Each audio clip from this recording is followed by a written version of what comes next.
नमस्कार. आपण पाहत आहात सोहळा ज्येष्ठांच्या गप्पांचा. आपल्यापैकी बहुतेक लोकांना किंवा बऱ्याच लोकांना आता माझं नाव माहिती असेल. आज आपण सौ जोशी यांची मुलाखत करणार आहोत. त्यांच्या आयुष्यातले अनुभव खूपच अनोखे, खूप काही मजेशीर असे आहेत. तर जरूर पहा ही मुलाखत, मजा घ्या. आता मी त्यांना बोलवते. या जोशी मॅडम. नमस्कार. नमस्कार. कशा आहात? छान, एकदम मस्त. मला टीचर म्हणू का? चालेल की. काही म्हटलं तरी चालेल, कारण तुमचा तो अनुभव जास्ती आहे. हो, बरोबर. आणि तुम्ही मुख्याध्यापिका पण होतात. नाही, मुख्याध्यापिका नव्हते मी, असिस्टंट टीचरच होते शेवटपर्यंत. बरं. हां. बरं. आणि तुमचा जन्म कुठचा? माझा जन्म पुण्याचाच आहे. बरं. पुण्याचाच जन्म, पुण्यातच रास्तापेठेत, रास्तागाडात घर आमचं होतं. बरं. मग शिक्षण पण सगळं तुमचं पुण्यातच? नाही, शिक्षण पुण्यात नाही झालं. त्याच्यात काय झालं की आई नोकरीला लातूरला गेली आणि आई शाळेत हेडमिस्ट्रेस होती, शिक्षिका. बरं. तर आईच्या बरोबर आम्ही मुली तिकडे गेलो. आम्ही 6 बहिणी सगळ्या. बरं. वडील मिलिटरीमध्ये होते. बरं. आणि आम्ही सगळ्या मुली मग शिकायला आईच्या बरोबर लातूरला गेलो. हां. आणि शालेय शिक्षण आमच्या कन्या शाळेत माझं झालं. वडील अतिशय कडक शिस्तीचे होते. बरं. आणि ते म्हणजे त्यांनी आम्हाला लहानपणापासून घरातनं आम्हाला शिस्त लागली पहिली. म्हणजे घडवलं खरं तुम्हाला तुमच्या आईने? आईने घडवलं. आई तर माझ्या जीवनाची शिल्पकार आहे. बरं. आणि आई शिक्षिका होती म्हणून मी I want to be a teacher म्हणून मी म्हणायची. म्हणजे नोकरी कुठली मिळाली नाही म्हणून मी शिक्षिका नाही झाले, आवडीने शिक्षिका झालेली आहे. अरे वा, अरे वा. आवडायचं म्हणून. अरे वा. आणि आईने आम्हाला सगळ्यांना संस्कार इतके चांगले दिले. वडील मिलिटरीतले, दोन्हीकडनं शिस्त आमच्या अंगी बांधली. आणि त्यामुळे आईचं जीवन म्हणजे एक आदर्श जीवन होतं. तिला पण आदर्श शिक्षिकेचा पुरस्कार वगैरे मिळाला होता. आणि त्या शाळेमध्ये अशा काही गमती जमती व्हायच्या. तुमच्या शाळेतल्या काही गमती? हो, सांगते ना की मॅट्रिक पर्यंतची माझी शाळा होती लातूरची. बरं. तर त्या शाळेत आम्हाला नेमक्या त्या वर्षी नवीन शिक्षिका एक आल्या होत्या. त्या होत्या तामिळनाडूच्या, पुरुषोत्तम मॅडम. बरं. तर त्या खास इंग्लिशसाठी त्या नेमलेल्या होत्या आमच्या शाळेत. बरं. आणि मी 5वीत होते. तर 5वी शाळा तुमची मराठी शाळा? मराठी शाळा, गोदावरी कन्या शाळा. बरं. आणि साऊथकडच्या टीचर शिकवायला? हो, इंग्लिश त्या चांगलं शिकवतील म्हणून त्यांची अपॉइंटमेंट आमच्या शाळेत झाली. आणि मी नेमकी 5वीला होते, आमची बॅच. तर 5वी पासून तेव्हा इंग्रजी सुरू व्हायचं. 3rd लँग्वेज म्हणून इंग्रजी असायचं. तर त्या आम्हाला शिकवायला होत्या. तर आम्हाला सुरुवातीला वाटायचं बापरे, इतक्या कडक आणि कसं काय आपलं व्हायचं आता. पण त्या इतक्या प्रेमळ होत्या आणि अशा काही गमती जमती घडायच्या, कारण त्यांना मराठी अजिबात येत नव्हतं. आणि शाळा मात्र मराठी मीडियमची होती. मराठी येत नव्हतं अजिबात त्यांना मराठी यायचं नाही. बरं. आणि मग त्यामुळे ज्या काही गमती जमती व्हायच्या त्यामुळे आम्हाला तो तास. मग तुम्हाला इंग्लिश येत होतं? नाही, आम्हाला कुठलं हवी. म्हणजे तुम्हाला इंग्लिश येत नाही, त्यांना मराठी येत नाही. मग त्या कशा शिकवायच्या? त्या मग इंग्रजीतनंच शिकवायच्या. बरं. आणि सुरुवातीला आम्हाला ते थोडे 15 दिवस अवघड गेले, पण पुढे आम्हाला इंग्रजी कळायला लागलं त्यांचं आणि आम्हाला यायला लागलं. पण तशा गमती जमती व्हायच्या, कारण सूचना वगैरे यायच्या. त्या मराठी मीडियमची शाळा असल्यामुळे मराठीत यायच्या. तर त्यांना ते काही वाचता यायचं नाही. मग त्या आम्हाला अशा 2-4 मुली, आम्ही काही वर्गातल्या हुशार होतो, त्यांना त्या म्हणायच्या तू वाच. आणि मी टीचरची मुलगी असल्यामुळे जरा मी धीटही होते आणि तिथे शाळेत असल्यामुळे. तर त्यामुळे मला म्हणायच्या सरला तू वाच माझ्यासाठी, तू वाच, तू वाच. मग मी वाचायची, सांगायच्या. हो, मराठीत त्या तेवढं बोलू शकायच्या ऐकून म्हणजे. आणि मग मी वाचल्यावरती त्यांना कळायचं की काही सूचना या फक्त शिक्षकांसाठी असायच्या. प्रश्नपत्रिका काढा किंवा अमुक तारखेच्या पूर्ण करा पोर्शन, अशा असायच्या त्या सूचना. आणि मग त्यांना वाटायचं अरे हे तर कॉन्फिडेन्शियल आहे, सरला तू ते आता विसरून जा, सरला तू ते आता विसरून जा, मुली you forget it, you forget it, असं मला म्हणायचं. आणि मग सगळा वर्ग हसायला लागायचा. आपण तोपर्यंत सगळ्या वर्गाला कळलेलं असेल. पण आम्हाला मजा यायची ना, गंमत व्हायची. आणि पुरुषोत्तम मॅडमचा तास म्हणजे आम्ही याची वाट पाहायचो की कशी गंमत वाटायची. आणि खरंच त्यांच्यामुळे आमचं इंग्रजी खूप चांगलं झालं. आणि पुढे मी इंग्रजी माध्यमात नोकरी पण केली 13 वर्ष. तर ते सगळं क्रेडिट मला वाटतं पुरुषोत्तम मॅडमला दिलं पाहिजे. त्यांच्यामुळे आणखीन 2 अनुभव सांगा. त्याच्यानंतर अशा गमती व्हायच्या की आमच्या इकडे एक नार्वेकर बाई म्हणून होत्या, त्या शाळेतल्या, त्या शाळेतलंच सांगते. तर त्या गणित वगैरे शिकवायच्या आम्हाला. पण त्या जराशा भित्री आणि धांदरट अशा होत्या, हुशार खूप होत्या. बरं. पण एकदा काय झालं की वर्गात एक झुरळ आलं. हा. तर ते झुरळल्याबरोबर ते गणित त्यांनी तसंच सोडून दिलं आणि त्या टेबलवरती चढून उभं राहिलं. इतक्या घाबरल्या. शिक्षिका? हो, हा. गणिताच्या. हा. आणि त्या हुशार खूप होत्या, गणित छान शिकवायच्या, पण त्या इतक्या घाबरल्या त्या झुरळाला आणि वरती चढून उभं राहिले. आणि आम्हाला इतकी गमत वाटायला लागली की बाई असं काय करतात, एकदा खुर्चीवर एकदा टेबल. अरे बापरे. आम्ही सगळे हसायला लागलो. आणि मग आम्हाला कळलं की एवढंसं झुरळ होतं कुठंतरी, म्हणजे आम्ही मुली सुद्धा घाबरलो नाही पण त्या घाबरल्या. हो, हो. आणि तशा त्या सारख्या म्हणायला लागल्या. त्या म्हणाल्या, घंटाबाई गंगा द्या, घंटाबाई गंगा द्या. का? त्या गंगूबाई नाव त्या बाईचं. शिपाई पण आमच्याकडे सगळ्या हेच होत्या, स्त्रियाच होत्या त्या. गंगूबाईंना त्या घंटाबाई म्हणजे म्हणायच्या. वेळ झाली होती बेलची, हो. हा तास संपल्याची, घंटा द्यायची. हो. तर त्या इतक्या धांदरट होत्या, त्या सारख्या म्हणायला लागल्या, घंटाबाई गंगा द्या, घंटाबाई गंगा द्या. आम्ही हसायला लागलो. तर त्या म्हणजे का आता तुम्ही मागरात रागवायला लागल्या. मी म्हटलं मॅडम तुम्ही काय म्हणताय, म्हणा बरं एकदा. मग त्यांच्या लक्षात आलं, घंटाबाई गंगा द्या म्हटलं त्यांच्या लक्षात आलं की आपण गंगाबाई घंटा द्या म्हणायच्या. अशा गमती जमती शाळेतल्या खूप आहेत. म्हणजे त्यामुळे आणखी सांगा ना एखादी. जीवन, शाळेतलं जीवन म्हणजे खूप आनंददायी आठवीपर्यंतच गेलं. तुमचं तर नक्कीच होतं तसं. हो. आणखीन एखादं सांगा ना काही. आणखीन एक गंमत तुम्हाला सांगते शाळेमधलीच. आमच्या जगताबाई म्हणून एक होत्या इतिहास भूगोल शिकवणाऱ्या. तर त्या सुद्धा संस्कृतच्या त्या म्हणजे पंडित होत्या त्याच्यात. त्या संस्कृतच्या वर्गाला चांगलं शिकवायच्या. माझं संस्कृत नव्हतं, मी उच्च गणित म्हणजे घेतलं होतं ऑप्शनल सब्जेक्टमध्ये. तर त्या जगताबाईंना काय झालं की एकदा त्यांचं नाव असं सुमित असल्यामुळे, म्हणजे सुमन नाव आपल्याला माहिती, पण त्यांचं ते आर्य समाजिस्ट असल्यामुळे त्यांचं सुमित नाव होतं. बरं. हां, तर त्यामुळे काय झालं की सुमित जगताप आले, सुमित जगताप आले. तर आम्हाला काही कळायच ना, म्हणजे कोण पुरुष आपल्याला शिक्षक येणार आहे का. आणि मग ते सुमित जगतापांची एंट्री झाली आमच्या वर्गात इतिहास शिकवायला पहिल्यांदाच. म्हणजे आणि इतक्या गोऱ्या पान छान दिसणाऱ्या अशा, अरे बापरे म्हणून आम्ही जे हसायला लागलो, सुमित जगताप आले, सुमित जगताप आले. आणि आता बाई साडी नेसलेली अशी. तुमची अपेक्षा वेगळीच होती. आणि सुमित जगताप का, तर त्यांचं जानवं सुद्धा होतं गळ्यामध्ये. आर्य समाजिस्ट स्त्रियांची मुंज व्हायची त्या काळामध्ये, म्हणजे 40 वर्षापूर्वीची वगैरे ही गोष्ट आहे. तर त्या हैदराबादहून आल्या होत्या सासरी, म्हणजे इकडे त्यांचं सासर होतं लातूरला, माहेर तिकडे होतं. तर त्या सुमित जगताप म्हणजे आम्हाला कायम त्या वर्गात आल्या की दर तासाला गंमत. आर्य समाजात बायकांची मुंज करतात. हा, त्यांच्या त्या मुंजी व्हायच्या त्यांच्या. तर ती एक गंमत अशी इंटरेस्टिंग. आणि मग हे शिक्षण तुमचं पूर्ण झाल्यानंतर तुम्ही काय केलं? त्याच्यानंतर मग मी दयानंद कॉलेजला गेले. बरं. तिथेच म्हणजे. आणि सायन्स साईडला मी ऍडमिशन घेतली. बरं. तर सायन्स साईडला या पुरुषोत्तम मॅडम ज्या होत्या त्यांचेच मिस्टर आम्हाला इंग्रजी शिकवायला दयानंद कॉलेजमध्ये होते. तर त्यांचाही तोच प्रॉब्लेम होता, त्यांना मराठी अजिबात यायचं नाही, हिंदी थोडंफार यायचं. तर ते मराठी अजिबात येत नव्हतं, हिंदी थोडंफार यायचं त्यांना. बरोबरचे, हा बरोबरचे सगळे त्यांच्यात काय नाव? ते राव सर आम्ही म्हणायचो त्यांना. पुरुषोत्तम राव, म्हणजे असं राव असं त्यांचं आडनाव होतं. तर त्यांच्यात असं याच्या गमती जमती व्हायच्या. तर ते काय म्हणायचे, तुम्ही काय म्हणे सायन्सचे विद्यार्थी, तुम्ही काही इंग्रजी शिकणारच नाही. म्हटलं सर आम्हाला सगळं मीडियमच इंग्रजी असतं ना सायन्स साईडला, सगळे विषय. ते म्हणायचे इट्स ओके, पण तुम्ही काय करताय, थोडीशी शिंक आली, you go then you go immediately to specialist. एक खोकला आला की तुम्ही लगेच गो टू स्पेशालिस्ट, असं तुमचं चालू असतं. म्हणा काय करायचं ते सायन्सचं, तुम्हाला सारखे स्पेशालिस्ट लागतात. काय नाही, नथिंग टू वरी. बघा मी रुमाल घेतो, नाक सारखं शिंकतो त्याच्यामध्ये, असं आम्हाला ते सांगायचं. आम्हाला असं यायचं. त्यांना कायम सर्दी असायची, म्हणजे त्यांना तिथलं लातूरचं हवामान मानवायचं नाही म्हणा किंवा काय नाही का, कारण त्यांचं तिकडे खूप उष्णता असते त्यांच्या ह्याच्यात, साऊथ आपल्या साईडच्यामध्ये.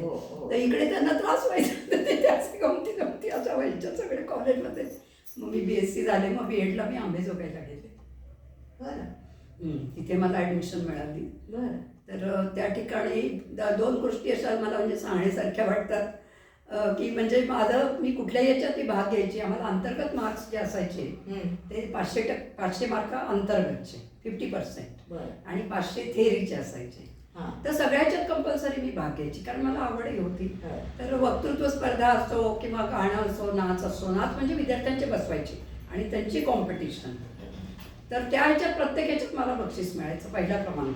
आणि शेवटी असं झालं की सगळे विद्यार्थी म्हणजे अष्टपत्रीचाच नंबर यायचा आहे, आता आपण भागच नको घ्यायला, आपण त्यांना एक मताने निवडून देतो तसं आपण त्यांना हे करू.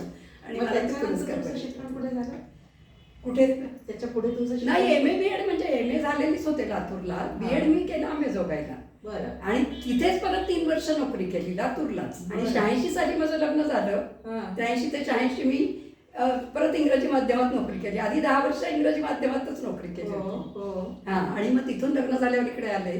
हा. आणि इथे मात्र मग मी पिंपरीला 1 वर्ष होते आधी. हा. 86-87. हा. आणि 87 पासून मी आळंदीत आले मराठी मीडियमच्या शाळेत. बरं. आळंदीला. हो.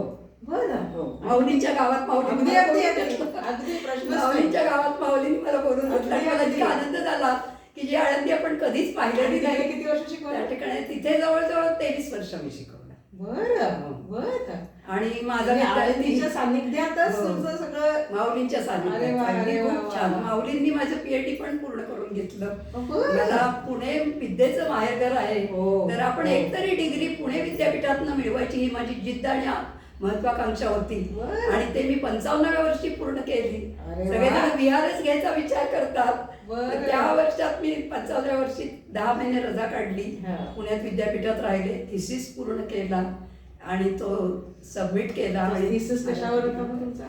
माझा तो विषय पीएचडीचा असा आहे, पु ल देशपांडे आणि आचार्य अत्रे यांच्या नाटकांचा तौलनिक अभ्यास. बरं. असा माझा विषय. बरं. मला विनोदाची लहानपणापासून आवड असल्यामुळे हा, आणि हा. माझे वडील आत्र्यांचे फॅन होते. ते आत्रे म्हणजे त्यांना दैवत होतं. आणि लहानपणापासून ते आत्र्यांच्या विषयी खूप ऐकून होते मी. अच्छा, आणि म्हणून तुम्ही म्हणून ते विषय निवडले अगदी बरोबर. अरे वा. आणि त्यामुळे मला तो आनंद एक स्वांत सुखाय, कारण बरं. विदाऊट पे उलट रजा झाली. हो. आणि कॉलेजमध्ये मला तिथे 12वी पर्यंत शाळा माझी. हो. त्यामुळे पीएचडी होऊन सुद्धा तसा फायदा आर्थिक काहीच नव्हता, पण केवळ एक आनंदाचा भाग म्हणून स्वांत सुखाय म्हणून मी पीएचडीची डिग्री. खूपच छान, खूपच छान. आणि त्याच्यानंतर मला अनेक पुरस्कार मिळाले, अनेक ठिकाणी सत्कार झाले, बरं. व्याख्यानं झाली. आई पीएचडी झाल्यामुळे. हो. आणि आईला फार माझं कौतुक होतं. आई शिक्षण क्षेत्रातलीच होती. हो. कधी मी घरी आले बाहेरून शाळेत वगैरे की म्हणायची आल्या आमच्या पुरस्कार विद्यावाचस्पती. असे कुठे झाले सांगा, तुमचा एखाद दुसरा सांगा. पुरस्कार माझे बालगंधर्वमध्ये एक झाला. हा. 2 रवींद्र नाट्य मंदिर मुंबई इथे झाले. हा. एक्सलन्स आणि- अवॉर्ड इन एज्युकेशन हा. तो राष्ट्रीय विचारलं पुरस्कार होतं. आहे. हा. आणि त्याला नासाचे शास्त्रज्ञ हा. डॅनियल म्हणून मिस्टर डॅनियल आले होते. हा. आणि 20 मिनिटात त्यांचं फ्लाईट होतं. पण पहिलं म्हणजे नाव त्यांनी माझं उच्चारलं. हा. आणि मला ट्रॉफी दिली, फोटो त्यांच्याबरोबर काढलेला. आणि मग ते गेले, कारण त्यांना ते फ्लाईट आता काढलं. ते कुठे असतात? नाही, आता ते त्याच्यातनं रिटायर पण झाले. म्हणजे बरं. तेव्हा तर 2005ची गोष्ट आहे. बरं. त्याच्यानंतर ते तर मला असा आनंद इतका मिळालेला आहे. इंदापूर, बारामती इकडे सुद्धा माझे सत्कार झाले. खूपच छान तुमचे अनुभव आहेत, म्हणजे मुद्दाम ऐकत राहावेत. अगदी. हा? एखादा छान चुटकुला सांगा ना. हा, माझ्या वडिलांचं सांगते. माझे वडील लहानपणापासून म्हणजे आम्हाला थोडासा आदरयुक्त भीती होती वडिलांच्या बरोबर. आत्ताची जी पिढी आहे, डॅडी डॅडी माझा डॅडी किंवा डॅडा डॅडा करून गळ्यात हात घालून, आम्हाला तसं नव्हतं. आदरयुक्त भीती आणि प्रेम असायचं. हा. माझ्या वडिलांनी, आम्ही 6 मुली असल्या तरी सुद्धा त्या काळामध्ये कधी आमचा रागराग केला नाही, की मला सगळ्या मुली आहेत. आणि कधीही 5 बोटांनी अंगाला हात लावून कधी आई वडिलांनी मारलं नाही कुठल्या गोष्टीचं. हे छान. पण त्यांची शिस्त आमच्या अंगात इतकी भिनली की ते जिथे बसलेले असायचे तिथे आम्हाला चहा नेऊन द्यावा लागायचं त्यांना. पण त्यांच्या हो. शिस्तीमुळे तुम्हाला कधी मार नाही खावा नाही लागला. खावं लागलं. आणि आमचं जीवन घडलं. हा. आणि संस्कारांची शिदोरी आम्हाला आयुष्यभर पुरती येते आई वडिलांनी दिलेली. केव्हाही. तर बाबांच्याकडे कप देताना चुकून असा जरी कपाचा कान आपल्याकडे वगैरे असला, हा. ते म्हणायचे तुझा कान धरीन. हा. ज्याला चहा प्यायचा आहे त्याच्याकडे तो कपाचा कान झाला पाहिजे, त्याला लगेच उचलता आला पाहिजे असा. असं इतकं आमच्या ते रक्तात भिनलं सगळ्या बहिणींच्या म्हणजे. बरं. आणि मग आम्ही ते कुणाला चहा द्यायचं की ते तिकडे काय झालं बघायचं असं. आणि मग द्यायचं. अरे बापरे. अशी शिस्त त्यांनी लावली. आणि अरे आईची बापरे. सुद्धा, आईचं माझ्या जीवनाची शिल्पकारच आहे. आणि आईच्यामुळेच मी केवळ शिक्षिका झाले आणि कृतार्थ जीवन जगले. विद्यार्थ्यांचं प्रेम इतकं मिळतंय की आता 16 वर्ष रिटायर होऊन झाली तरी मला सगळे विद्यार्थी इतके विचारतात. आणि मला इतकी खात्री त्यांच्याबद्दल की अर्ध्या रात्री जरी मला काही जरी अडचण आली तरी कृष्णासारखा विद्यार्थी, कृष्णा कृष्णा नवले, हा. तो तिथे माझ्या हाताखाली ज्ञानेश्वर विद्यालयात शिकलेला आहे. बरं. तर त्याच्यासारखे अनेक विद्यार्थी आहेत. पण तो आता इथे सुद्धा येतो. मी आता इथे राहते तरी सुद्धा तो येतो माझ्याकडे. आणि अधूनमधून फोन करतो. त्याच्या घरची फॅमिली म्हणजे सगळे माझ्या घरचे आहेत. त्याच्या मुली म्हणजे माझ्या नाती आहेत. बरं. इतकं आमचं म्हणजे एक फॅमिली असल्यासारखं आहे. आणि आई त्याची माझी एक बाई कशा आहात तुम्ही, बऱ्या आहात का नाही, काही अहो, गरज लागली तर सांगा. पण तुमच्यामुळे ही सगळी मुलं घडली ना, हो बरोबर म्हणजे आहे. त्यांना तेवढा आदर पाहिजेच आणि त्यांनी केलंच पाहिजे हे सगळं. बरोबर आहे, ते अगदी स्वाभाविक आहे. आणि शिक्षकांचं खरं सांगू का भांडवल हेच असतं हो. की विद्यार्थ्यांचं प्रेम आणि ते निरपेक्ष प्रेम असतं. प्रश्नच बाई तुम्ही कशा आहात एवढं विचारलं तरी इतका आनंद होतो. हो. आजचा दिवस सार्थकी लागला असं वाटतं. प्रश्नच काही नको प्रश्नच दुसरं, काही नको. प्रश्नच त्यामुळे मी कृतार्थ आहे. केव्हाही. जीवनात माझ्या स्वतःच्या कष्टाने मी जे काय मिळवलं आहे त्याचं समाधान आहे. बरोबर आहे. त्याच्यानंतर- हे तुमचं हे सर्टिफिकेट आहे ना, हो, हे कसलं आहे? हे माझं हे चिंतन दर्पण नावाचं एक वैचारिक 25 लेखांचं पुस्तक हा. मी 15 साली हम्म. हे प्रसिद्ध केलं, प्रकाशन झालं याचं. बरं. तर माझे जे गाईड होते पीएचडीचे, हम्म. ते गाईडच ते आले होते त्याच्यासाठी. आणि मल्हार आरणकल्ले सकाळचे संपादक हा, हा. हे उद्घाटक होते या कार्यक्रमाचे. बरं. तर त्यांनी माझ्याविषयी जे उद्गार काढले ते खरं ऐकायला आता माझ्याकडे ते टेप वगैरे काही राहिलं हा, नाही. हा. पण एखाद्या गुरुनी एखाद्या शिष्याचा म्हणजे गौरव करावा अशा शब्दात ते माझ्याशी जे काही बोलले माझ्याविषयी. म्हणजे हा. सरलाष्टपुत्रे म्हणजे कशा आहेत, अतिशय पंक्च्युअल, अतिशय प्रामाणिक, अतिशय जिद्दी आणि कष्टाळू. अरे. त्याशिवाय 55व्या वर्षी जीवनातले अनेक चढउतार झेलून ही पदवी पूर्ण मिळवणं ही इतकी सोपी गोष्ट नव्हती असे त्यांनी पीएचडीला जो विषय घेतला होता त्याबद्दल पुलंना किंवा आचार्यात्रेला माहिती होतं का? नाही, आचार्य तर वारलेच होते. हो, 69 साली ते बरोबर. गेले. पण सुनीताबाई होत्या. हा. काय झालं, 2000 साली मी ठरवलं आपण पीएचडी करायचं. आणि त्याच वर्षी जूनमध्ये पु ल देशपांडे गेले. हो. त्याच्यानंतर अनेक त्यांच्यावर आग्रह पेपर भरभरून आणि त्यांचं लेखन मी आधीच सगळं वाचलं होतं. हो. प्रवास वर्णन वगैरे, अपूर्वाई, तुझं पाशी नाटक पाहिलेलं होतं, तुकाराम आम्ही तर शाळेतच केलं होतं. तर बरीचशी नाटकं वगैरे सगळं मला वाचूनही झालं होतं आणि आम्ही केली होती प्रत्यक्षात. शाळेमध्ये विद्यार्थ्यांची बसवली होती. त्यामुळे मला असं वाटलं की आपण आता हाच विषय घ्यायचा. सरांची भेट वगैरे घेतली, कारण तिथे पीएचडीला म्हणजे स्वतः सगळं करायचं. हो. आपले गाईड आपण शोधायचे, सगळ्या गोष्टी हो, करायच्या. हो. तर सुनीताबाईंना मात्र मी जाऊन भेटले होते. बरं. हा, त्यांच्या मिसेसना. हो. आणि मंगला गोडबोले ज्या लेखिका आहेत, हा. ज्यांनी त्यांच्या अमृतसिद्धी 75व्या वर्षी अमृतसिद्धी हे पुस्तक लिहिलं, सबंध समग्र साहित्य त्यांचं घेतलंय पुलंचं. त्यांना जाऊन भेटले. सासवडला आचार्यात्र राहायचे, त्या घरी जाऊन आले.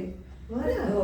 आणि त्यांचे जे विद्यार्थी आहेत ज्यांनी म्हणजे संकलन वगैरे, बाबूराव कानडे, अत्रे प्रतिष्ठान, तर त्यांच्याशी अनेक वेळा चर्चा केल्या.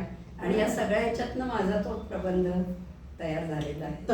अत्रे प्रतिष्ठानमध्ये सासवडला सुद्धा आणि पुण्यात लकाकी रोडला सुद्धा आहे अत्रे प्रतिष्ठान, बाबूराव कानड्यांचं. तर त्या ठिकाणी सुद्धा माझे सत्कार झाले आणि माझी भाषणं झाली. तर पंचक, विनोदी पंचक म्हणून सुद्धा मी भाषण म्हणजे व्याख्यान देते. म्हणजे त्याच्यामध्ये आहेत श्रीपाद कृष्ण कोडटकर पहिले, दुसरे गडकरी, त्यांना आचार्य अत्रे गुरु मानायचे ते गडकरी. बरं. तळीराम वगैरे एकच प्याला हो, नाटक हो, लिहिणार आहे. हो. आणि त्याच्यानंतर दमा मिराजदार आणि बरं. नंतर पु ल देशपांडे. म्हणजे तो तर माझा अभ्यासाचा विषय. असं पंचकावर सुद्धा मी व्याख्यानं देते किंवा एकच त्याच्यातलं. हो, तुम्ही आम्हाला एकच त्याच्यातलं विचारलं तरी हा. जीवन हसत जगावे, आमचा हसवण्याचा धंदा वगैरे असे माझे. तर मी हसवण्याचा धंदा करते आणि विदाऊट पैसे, विदाऊट मनी, केवळ माझ्या आनंदासाठी आणि दुसऱ्यांना आनंद देण्यासाठी. क्या बात आहे. पैशाची मला अजिबात अपेक्षा नाही. पुस्तक सुद्धा छापलं त्याचे सुद्धा पैसे कमवण्यासाठी नाही. आपलं जे ज्ञान आहे ते कोणातरी वाचनात यावं, त्याचा काही कोणाला उपयोग झाला तेव्हा, हाच उद्देश, बाकी काही नाही. उत्कृष्ट बोलता. हा, मुद्दा म्हणजे ऐकावं आणि हसावं. हो, हसवण्याचा माझा धंदाच आहे. त्याच्यात पुलंचं एक वाक्य तुम्हाला सांगते मी. त्याच्यामध्ये असं आहे, फसवणूक. हा. त्यांनी फसवणूक नावाचं एक पुस्तक लिहिलंय आचार्य यांनी, पु ल देशपांडे. तर त्याच्यात त्यांनी फ खोडलाय आणि त्याच्या खाली पुली मारून ह काढलाय. आणि त्याच्यात पहिल्याच प्रस्तावनेत एक फार महत्वाचं वाक्य आहे की माणसाचं जीवन जन्मल्यापासून मृत्यूपर्यंतचा प्रवास म्हणजे त्याचं जीवन असतं. आणि हे जीवन जगत असताना अनेक वेळा नियती त्याची फसवणूक करत असते. पण ही फसवणूक थोडी तरी सुसह्य व्हावी म्हणून केलेली ही हसवणूक. क्या बात आहे. आणि त्यासाठी तुम्ही हसा, मी हसतो, आपण सगळे मस्त मस्त. खूपच छान, खूपच छान. उत्तम. असंच तुम्ही हे करत राहा आणि आमच्या कानावर घाला. शुभेच्छा आम्हाला सांगत जा. हो, आम्हाला सांगत जा की तुमचा कार्यक्रम आहे, आम्ही ऐकू हं? पण आत्ता आपण थांबूया. जरूर. हं? आनंद आहे. केअर फाउंडेशन तर्फे तुम्हाला एक जास्वंदीचं रोप देते. केअर फाउंडेशन ही मयूर यांची NGO आहे आणि त्यांना एन्व्हायरमेंटबद्दल खूप खूप गोडी आहे, खूप आवडतं. त्यात ते खूप कार्यरत आहेत. त्यांचे क्लासेस देखील आहेत, पण त्यांना एन्व्हायरमेंटची खूप आवड आहे. बर बर. धन्यवाद. आणि सोहळा ज्येष्ठांच्या गप्पांचा यांच्यातर्फे एक छोटंसं टोकन ते आमच्यातर्फे आहे. धन्यवाद ऋणी आहे. थँक्यू. आणि आपण मला संधी दिलीत मला व्यक्त होण्याची आणि मला स्वतःबद्दल सांगण्याची, त्यामुळे खूप आनंद वाटला. आणि आपण माझ्या घरापर्यंत येऊन एवढे कष्ट घेतलेत त्याबद्दल शतशः मी ऋणी आहे. थँक्यू. नक्की नक्की नक्की बघा सौ जोशी यांची मुलाखत. खूप मजा येईल. तसंच माझ्या अगोदरच्या मुलाखती बघा, खूप आवडतील तुम्हाला. उदाहरणार्थ सौ जोशी, सौ संध्या जोशी, सौ वाजे, सरला जोशी, अजून एक संध्या जोशी म्हणून आहे, त्यांची पण मुलाखत झालेली आहे. अच्छा अच्छा. ती मुलाखत देखील बघा. सौ वाजे, सौ लक्ष्मी वाजे यांची देखील बघा. सगळ्या उत्तम उत्तम मुलाखती आहेत. या पुढे होतील त्याही मुलाखती बघा. खूप मजा येईल तुम्हाला. एकही मुलाखत चुकवू नका. आत्तापुरतं मी थांबवते, पण मुलाखती बघून सबस्क्राईब करा, लाईक करा, शेअर करा, कमेंट जरूर करा. तुमच्या सबस्क्रिप्शनमुळे तुम्हाला पुढच्या मुलाखतींची आगाऊ सूचना मिळेल